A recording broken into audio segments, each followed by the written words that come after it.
era bw'atyo n'alinnya ku kiwempe ekimyufu ng'awerekeddwako Kamalabyonna w'Obwakabaka bwa Buganda ow'ekitiibwa Charles Peter Mayiga, minisita w'abavubuka ebyemizannyo n'okwewumuza ow'ekitiibwa Henry Ssekabembe Kiberu, kw'oteeka n'ab'ebitiibwa ab'enjawulo mu mupiira ogunyumye ennyo olunaku olwaleero. Mupiira ogubadde omunyuvu mu butuufu. Omupiira nga guno bwe guba nga gubaddemu egools 4 olabira ddala enneeteekateeka etabaddemu kwetiiririra naddala abasajja bano ab'emawokota nti bazze be buteesagga olunaku olwaleero, era basobodde omupiira oguwangula obulungi ennyo nga bakubye omuntu egools 3-1. Era bw'atyo nnyini nsi, bw'atyo Ssaabasajja Kabaka,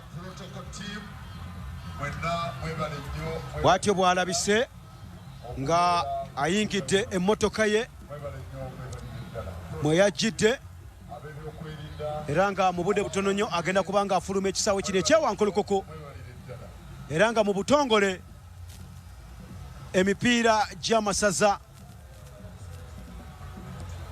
ga Buganda bwe gityo gitongozeddwa mu butongole olunaku olwaleero, mwe tulabidde bannaffe ab'amawokota nga bamega Busiro bannatabegwa mu mwaka oguwedde goozi 3-1, era nga nkutegeezezza nti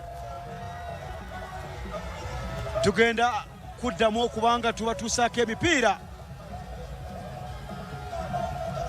tugenda kuddamu okubanga tubatuusaako emipiira gino ku weekend ejja, era mwe tusabira mwenna musobole okubanga ate muwagira amasaza gammwe.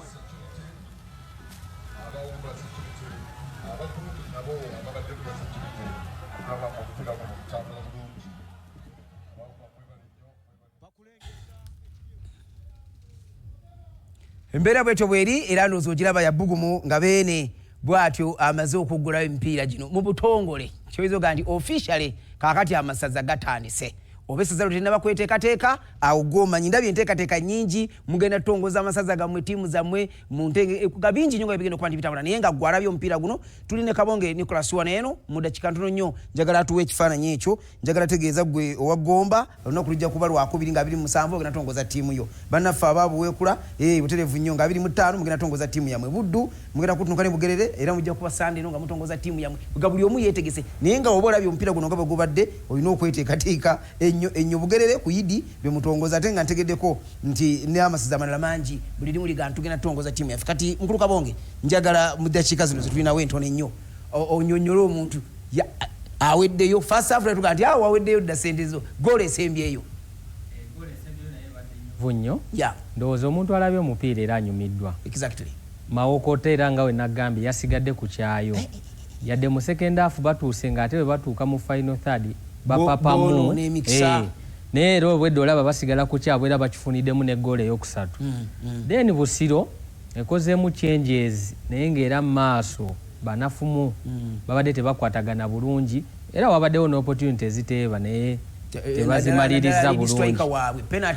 Muzanyi Akiramula tabakoze bulungi, ate okuva penalty we yagaanye tandooza takomye omugeemu obwedda kimulumiriza naye. Abazannyi ababiri abaali bakola Busiro Ofoiroth ne Kalema Jimmy abayambanga ennyo omusajja, olowooza nti obutabeerawo bwe tebumukozeemu ekyajabu ne era bumukoze bubi kubanga wabeerawo enkwatagana balese bantu bapya, naye ndowooza balina kwongeramu kweteekateeka. Ndowooza abasambi bangi babadde tebali nabo mu nkambi olw'obuzibu bwa finance, naye we banaayongera okuba awamu ne bategeka bajja sobola ogoba olugendo lw'amawokota ne account gyeguddewo bw'olaba engeri gye basalimbwa buli muzannyi akyetabamu balina ggoolo 3 kuva ku coach yabagambiddewo guno gwe mwaka gwabwe, era statement eyo bagiraze nga basamba omupiira. Sajja bakakkamu bakuliyetinga emikisa mingi ate bakulaze bateeba.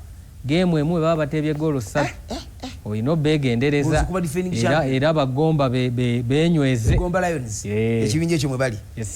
Mbeera bwetyo bweri, mpira gubadde munyuvu nnyo nga bwe tugambye. Yakuta obi tactics ze, ndabye wano namba 3 Sulaiman bamugjayo, bagezako muteeka mu maaso kigaana kugamba baddewo tactical display oba mixing awo ya mukulu gundi etebadde nnungi kocha alazeemu oba abasambi tannabawa budde bumala kubeetegereza kubanga Sula abadde asamba bulungi mu 3 amutadde mu 11 dakika ntono nnyo ate amuggyeeyo so ndowooza jasi beetaagamu tayimu obudde obumalako okwetegeka ya mpira oguguddewo gutuwadde ku ssanyu bannaffe bannamawokota tubayozaayoza okuwangula ne bannabusiro tugamba nimwe bali mwatandise bulungi nnyo naye ekiganye kikoze eki kiganye bamaneja abawanguzi nga timu manager Dennis Bugaya Buganda Land Board wano wabeera tubeera naye wano munnamawokota tukuyozaayoza okuba nti ate otuwadde ku mpira omunyuvu era tukwagaliza birungi berere mu lugendo lw'otandise naye nga bangi betuli nabo twagala n'okugenda mu kuba sponsors baffe aba mupiira gino nga begigenda okuba nti gitambula ninga tukujuza tubeera n'emikono gyaffe ba Airtel tutambule nabo ebbanga lyonna Setinary Bank tuli nabo bajaganya emyaka